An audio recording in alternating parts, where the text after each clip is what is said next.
kebahagiaan dan dapat penghasilan tambahan. Download aja aplikasi Mitra Juara karena lebih mudah, murah, cepat, dan aman. Mitra Juara nyata dibutuhkan, terbukti menguntungkan. Assalamualaikum warahmatullahi wabarakatuh. Bismillahirrahmanirrahim. Semoga di setiap pertemuan selalu lebih bermanfaat. Hari ini kita masuk ke materi kedua dari program Sedulur Juara Berbagi yang berjudul Bagaimana Memilih Bisnis yang Tepat. Oke, langsung saja kita mulai ya.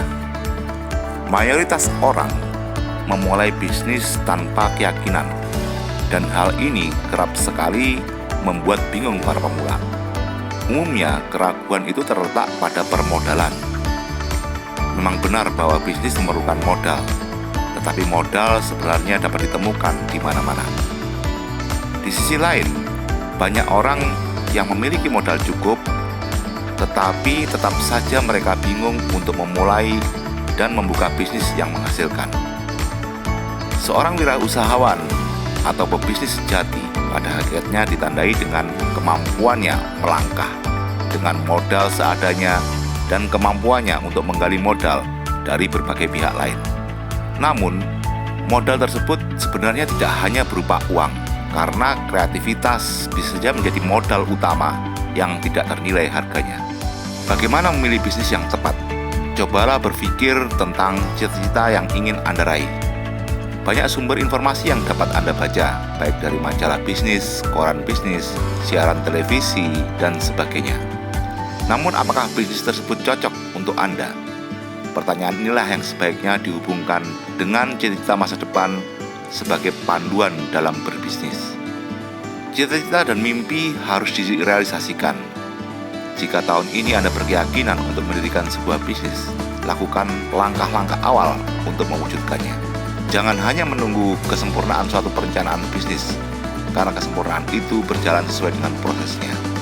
Memulai suatu bisnis tidaklah serumit yang dibayangkan banyak orang, karena banyak entrepreneur sukses justru memulai bisnis dengan sesuatu yang sangat sederhana. Lihatlah, banyak yang memulainya dengan persiapan yang sangat matang, tetapi pada akhirnya tutup di tengah jalan. Pada intinya, cara berpikir seseorang akan sangat mempengaruhi perjalanan bisnisnya. Oleh karena itu, mentalitas entrepreneur sebaiknya dipelajari sehingga Anda lebih cerdas dalam mengelola penghasilan pada masa yang akan datang. Selain kreativitas, modal yang perlu dimiliki seseorang dalam memulai bisnis adalah tekad dan keyakinan. Sementara itu, modal finansial dapat diwujudkan dengan banyak cara. Jatuh bangun dalam berbisnis adalah suatu resiko untuk menjadi seorang wirausahawan. Rasa takut dan ragu adalah wajar bagi seseorang. Itulah sebabnya, dalam memulai bisnis diperlukan ide-ide baru serta trik untuk meminimalkan resiko bangkrut di awal bisnis. Dalam hal ini, penting untuk melihat tren atau peluang bisnis yang menguntungkan. Berikut adalah panduan dalam memilih jenis bisnis yang tepat. 1. Tetapkan target dan tujuan. Untuk memulai menjalankan sebuah bisnis yang pilihan, hal pertama yang harus Anda lakukan adalah tetapkan tujuan Anda beserta target yang ingin Anda dapatkan. Jangan hanya berangan-angan, tetapi tulislah pada secari kertas atau jika memungkinkan, buatlah sebuah perencanaan studi kelayakan bisnis. Dengan demikian, Anda akan lebih mudah mengingatnya, serta memberikan semangat untuk meraih sebuah tujuan.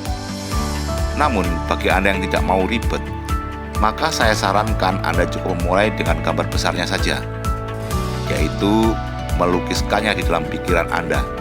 Lalu sambil berjalan, Anda bisa menuliskannya dengan lebih baik. Sebagian besar coach atau penulis buku motivasi menyebut hal ini sebagai beginning from the end, atau memulai dari yang akhir.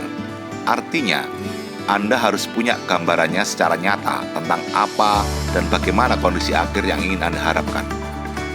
Tentang beginning from the end ini, insya Allah kelak akan kita bahas dalam video tersendiri. 2. Memilih bisnis. Setelah menetapkan tujuan, pilihlah bisnis yang sesuai dengan modal yang Anda miliki ataupun target yang ingin Anda capai. Jangan memilih bisnis yang hanya menghabiskan energi dan waktu, tetapi tidak sejalan dengan cita-cita yang Anda idam-idamkan. Contoh sederhananya, ini yang saya alami sendiri ya.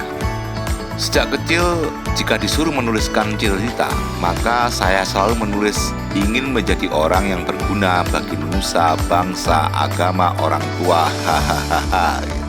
Hahaha. Ini saya maksudkan karena banyak betul yang kurang lebih. Nah, dulu saya pikir jadi seorang dokter itu bisa mewakili cita-cita saya ini. Tetapi karena 2 kali UMPTN ya. Kalau dulu itu masuk perguruan tinggi negeri itu ada namanya ujian masuk perguruan tinggi negeri UMPTN. 2 kali saya nggak tembus masuk ke fakultas kedokteran. Ini tentu saja yang dipilih dulu ya kayak UNER, UI dan sebagainya. Sok-sokan lah, namanya juga merasa bisa gitu kan. Nah, kemudian karena suatu kondisi saya terpaksa, karena suatu keadaan gitu kan, ya karena saya harus kuliah gitu. Terpaksa saya kuliah di D3 Pertanian. Di sini kemudian saya merubah cita-cita saya tadi, gimana caranya agar bisa membantu petani yang selalu terpinggirkan. Tapi sekali lagi karena suatu keadaan, saya harus merubah lagi arah saya karena saat itu saya harus kerja di sebuah perusahaan dan ini membuat saya akhirnya bekerja di sebuah perusahaan perkebunan kelapa sawit. Namun cita-cita saya untuk berguna bla bla bla tadi gak akan pernah berhenti atau tidak bisa berhenti dari pikiran bawah sadar saya. Dan inilah yang kemudian justru membawa saya meniti karir jauh lebih cepat dari umumnya seorang karyawan sampai dipercaya oleh para pemilik perusahaan. Dan di saat kemudian saya berhenti bekerja, kemudian memulai berbagai macam bidang usaha, mulai bisnis sendiri sampai dengan saat ini, saya sudah melampaui berbagai macam jenis atau bidang bisnis. Namun tetap saja ada satu yang gak bisa berubah, yaitu keinginan untuk bermanfaat. Itu sekedar contoh saja ya. Dan yang pasti kabar baiknya, semua orang itu pasti ingin berguna atau bermanfaat, baik bagi dirinya sendiri, keluarga, sesama, bahkan alam semesta. Poin yang ketiga, hobi, passion, dan semangat. Lakukan pekerjaan yang dicintai seperti halnya hobi Anda. Dengan begitu, Anda akan mendapatkan energi positif, sehingga akan terus memacu semangat dalam meraih cita-cita serta kepuasan tersendiri dari hasil yang ingin Anda capai.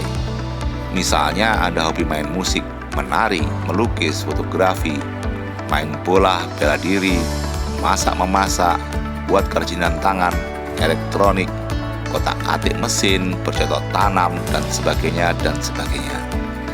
Namun hal ini seringkali disalahartikan, di mana kebanyakan orang kemudian menjadi beralasan, ini bukan hobi atau passion saya sehingga saya jadi kurang semangat.